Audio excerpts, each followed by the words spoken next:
I ćao youtuberi, ovdje Dark Prince. Danas ću da probam jednu novu taktiku koja je postala mnogo popularna na internetu, također mnogo ljudi je koriste. Za tu taktiku vam treba Skeleton Army i mini peka. Ova taktika ima jedan određeni cilj, a to je da kad pošaljete ovu taktiku, pošaljete Skeleton i mini peku. Mini peka treba da bude u sredini Skeleton Army i cilj je da vaš neprijatelj pošalje bilo koga da fokusuje skeletone, a vaš mini peka dođe do određene mete ili tureta. Tako da, da napomenem da ova taktika ima mnogo kantera, što znači da ima mnogo načina da se zaustavi. To je njena, da kažem, slabost, ali prednost je to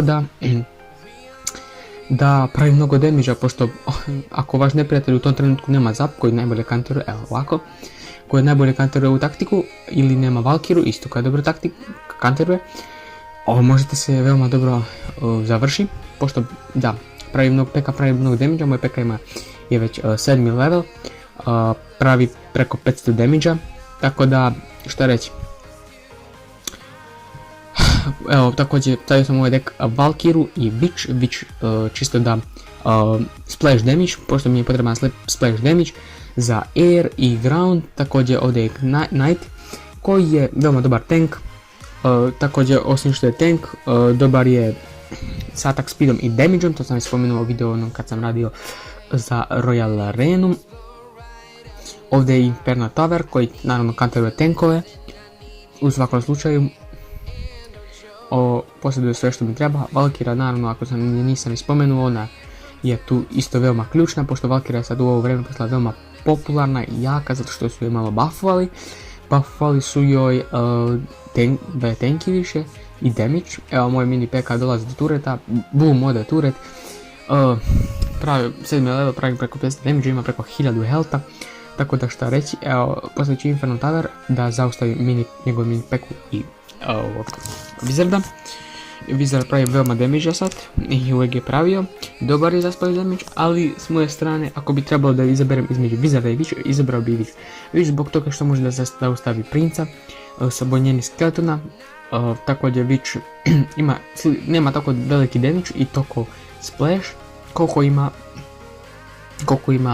Wizard, ali nema veze. Evo, poslaću sve što sad mogu, pošto vidim, opadan lepi meč. Ovo je moja game, ovo sam pobedio, mislim, u suštini veoma dobra taktika, pogodna. Ako želite koristite, mislim, ako želite koristite obavezno. U suštini pobedio sam, 3 krune naravno. Šta reći? 3 krune, veoma pogodna taktika. Naravno, neću da se zaustavim ovdje, idem dalje da cepam battle, čekam oponenta. Evo, možda mi se prvi put posrećilo ili šta, ne znam šta, ali igrao sam s ovom taktikom, uspio sam da zadobijem preko 200 trofeja, znači od 2000 do 2200. Poslije sam malo pao, ali nema veze. Evo, pustit ću staru tonu taktiku koju sad koristim, mini peka. I Skeleton ne zaustavio je sa Arrows, ali nema veze. Idem dalje, moje peka i dalje dole do tureta, 2 hita na turet, to je preko 1000 damage za manje od 3 sekunde. Veoma pogodno i veoma korisno, pošto ovo se ne viđe svaki dan, tako ne svaki dan, nego tako da neko dođe do tureta i pravi mu toliko damage kao mini peka. To je jednostavno isto veoma dobra karta, košta 4, samo jedna slabost, to što je mali attack speed, ali dobro, ne može sve i attack speed i damage. Tako da, vredi koristiti ovu taktiku, također mini peku. Ako ne obažu ovu taktiku, mini peku definitivno treba da imate u svom deku. Čak i ako gledate ove profesionalne igrače u Legendary areni, i oni također koriste mini peku kao jednog ključnog damagera, pošto može bukvalno 3 shota da one-shotuje turet ako je veliki level. Moj je u ovom slučaju 7. level, to je sasvim dovoljno 4 hita na turet, ali šta će to meni u poređenju sa onim što može da napravi mini peka tankovima. Pustit ću Valkiru da zaustavi njegove skeletone, verovatno pustit ću ove Fire Spirite, pošto znam da ima mini hod. Pustio je princa, to me neće zaplašiti, ima Knighta da ga zaustavi. ima dobar dek, pošto ima ovaj moj neprijatelj. S jedne strane dobar, s druge strane nije toliko dobar. Nema nikakav turet kao što primećujem, nema nekakvog tankera koji low koštuje i nema ključnog damagera. Ima prince, ali prince nije toliko ključni damager koliko ima mnogo drugih ključnih damagera. Dobro, u njegovom deku je također što ima to legendary, to nema veze, legendary nisu nešto.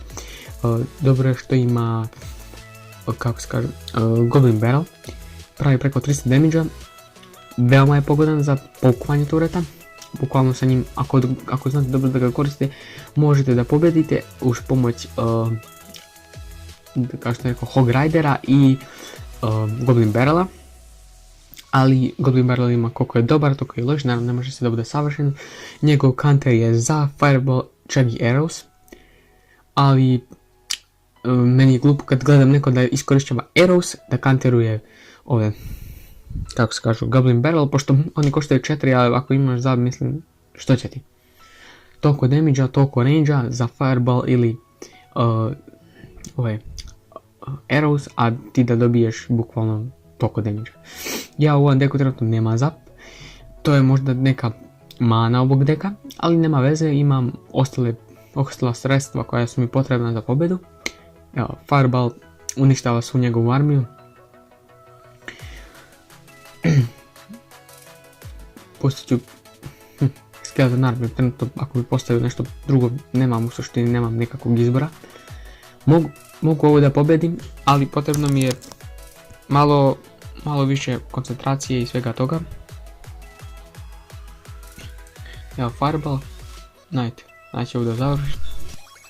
Knight završava ovu game i ovo je druga pobjedna game za redom. Tako da vredi koristite ovu taktiku. Hvala vam što ste ogledali ovaj video, pišite mi u komentare možda neku novu taktiku da probam. Tako da vredi pokušati, hvala vam što ste gledali video, vidimo se vrlo uskoro. Ćao!